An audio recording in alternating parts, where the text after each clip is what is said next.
കഴിഞ്ഞ 7 ദിവസമായി കേരള ജനത ഒന്നടങ്കം പ്രാർത്ഥനയിലും തങ്ങളാൽ കഴിയുന്ന രീതിയിലുള്ള പരിശ്രമത്തിലുമാണ് കർണാടകയിലെ മണ്ണിടിച്ചിൽ കാണാതായ അർജുനെ കണ്ടെത്തുന്നതിനു വേണ്ടി. ശരിക്കും നമ്മുടെ കുടുംബത്തിലെ ഒരംഗത്തെ നഷ്ടപ്പെട്ട തരത്തിലുള്ള മാനസികാവസ്ഥയിലാണ് ഓരോ മലയാളിയും ഈ വിഷയത്തിൽ പ്രതികരണം നടത്തുന്നത്.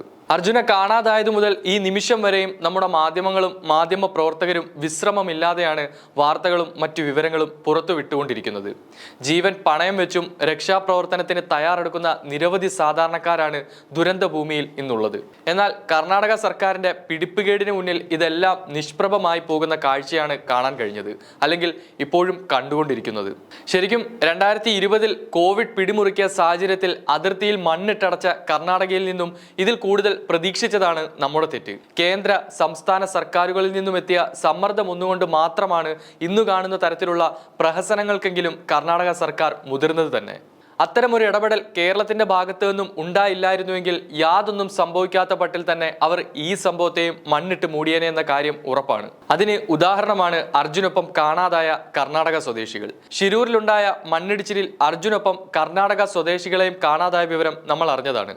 അർജുനെ ഇതുവരെ കണ്ടെത്താൻ സാധിച്ചില്ലെങ്കിലും ആത്മാർത്ഥമായി അതിനുവേണ്ടി പരിശ്രമിക്കുകയെങ്കിലും ചെയ്യുന്നുണ്ട്. എന്നാൽ അർജുനൊപ്പം കാണാതായ ഈ കർണാടക സ്വദേശികൾക്ക് വേണ്ടി അവരുടെ സർക്കാർ സംവിധാനങ്ങൾ യാതൊരു ശ്രമവും ഇതുവരെയും നടത്തിയിട്ടില്ല. ദേശീയപാതയിൽ മണ്ണിടിച്ചിലുണ്ടായ സ്ഥലത്ത് നിന്നും 1 കിലോമീറ്റർ മാത്രം ദൂരത്താണ് ശിരൂർ എന്ന ഗ്രാമം സ്ഥിതി ചെയ്യുന്നത്. അവിടെയാണ് അർജുനൊപ്പം കാണാതായ 3 പേരിൽ ഒരാളായ ജഗന്നാഥൻ താമസിക്കുന്നത്. 3 പെൺമക്കളാണ് ജഗന്നാഥന്. ജഗന്നാഥന്റെ ഭാര്യ ബേബിയുടെ സഹോദരനായ ലക്ഷ്മൺ നായിക്കിന്റെ ചായക്കടയിലാണ് ജഗന്നാഥൻ ജോലി ചെയ്തിരുന്നത്. ലക്ഷ്മൺ നായിക്കിന്റെ കുടുംബത്തിലെ 5 പേരാണ് ഈ അപകടത്തിൽ മരണപ്പെട്ടത്. ഇവരുടെ എല്ലാം മൃതദേഹം കിട്ടിയെങ്കിലും ജഗന്നാഥനെ കുറിച്ച് ഒരു വിവരവുമില്ല.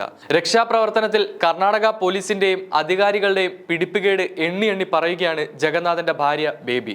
ഒരു മലയാളിയെ കാണാതായതുകൊണ്ട് മാത്രമാണ് ഇപ്പോഴും തിരച്ചിൽ നടക്കുന്നതെന്നും ഇല്ലെങ്കിൽ ഈ പോലീസുകാർ റോഡും ശരിയാക്കി എപ്പോഴേ സ്ഥലം വിട്ടിട്ടുണ്ടാകുമായിരുന്നു എന്നുമാണ് കരഞ്ഞുകൊണ്ട് ബേബി മാധ്യമങ്ങൾക്ക് മുന്നിൽ പറഞ്ഞത്.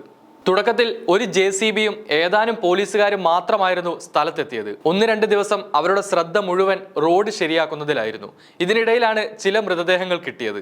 അർജുനെ കാണാതായ വിവരം കേരളത്തിൽ അറിഞ്ഞ് വലിയ വാർത്ത ആയതോടെയാണ് തിരച്ചിലിനായി കൂടുതൽ രക്ഷാപ്രവർത്തകരും സന്നാഹങ്ങളും എത്തിയത്.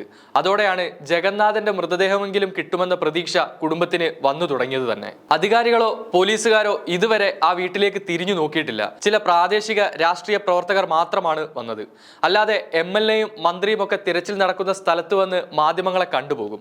ഇന്നലെ മുഖ്യമന്ത്രി സിദ്ധരാമയ്യ വരുന്നതറിഞ്ഞ് ബേബിയും മക്കളും ദേശീയ പാതയിലേക്ക് വന്നിരുന്നു. എന്നാൽ മുഖ്യമന്ത്രി വന്നിറങ്ങിയ സ്ഥലത്തിന്റെ അടുത്തേക്ക് പോലും പോലീസ് ഇവരെ കടത്തിവിട്ടില്ല. ഇങ്ങോട്ട് വരാൻ പറ്റില്ലെങ്കിൽ ആരും വരണ്ട. എന്നാൽ അവിടെ എത്തിയപ്പോഴെങ്കിലും മുഖ്യമന്ത്രിക്കോ മന്ത്രിക്കോ അതുമല്ലെങ്കിൽ MLAക്കോ ഞങ്ങളെ കാണാമായിരുന്നു, കേൾക്കാമായിരുന്നു. എന്നാൽ അവിടെ ഞങ്ങളെ നേരിട്ടത് പോലീസായിരുന്നു.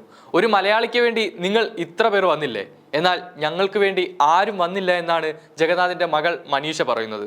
ജഗന്നാഥന്റെ അയൽക്കാരനായ സന്തോഷിന്റെ വാക്കുകൾ നോക്കുകയാണെങ്കിൽ അർജുൻ ഈ അപകടത്തിൽ പെട്ടില്ലായിരുന്നെങ്കിൽ ഇതൊരു സാധാരണ സംഭവമായി കണ്ട് പോലീസുകാർ എഴുതി തള്ളിയേനെ എന്നാണ് അദ്ദേഹം പറഞ്ഞിരിക്കുന്നത്. ഗംഗാവലി നദിയുടെ മറുകരയിൽ സ്ഥിതി ചെയ്യുന്ന ഗ്രാമമാണ് ഉള്ളാവരെ. വൻതോതിൽ മണ്ണിടിഞ്ഞ് പുഴയിൽ പതിച്ചപ്പോൾ അടിച്ചു കയറിയ വെള്ളം ഈ ഗ്രാമത്തിലെ 5ഓളം വീടുകളാണ് തുടച്ചു നീക്കിയത്. ഒപ്പം പ്രായമായ ഒരു സ്ത്രീ മരണപ്പെടുകയും 15-ലേറെ പേർക്ക് പരിക്കേൽക്കുകയും ചെയ്തു. സംഭവം നടന്ന് 7 ദിവസം പിന്നിടുമ്പോഴും കർണാടക അധികൃതരിൽ ഒരാൾ പോലും ഈ ഗ്രാമം ഇതുവരെ സന്ദർശിച്ചിട്ടില്ല. ഒടുവിൽ എത്തിയത് ചില ആരോഗ്യ പ്രവർത്തകർ മാത്രം. ഇതാണ് അപകടത്തിൽപ്പെട്ട കർണാടക സ്വദേശികളുടെ അവസ്ഥ.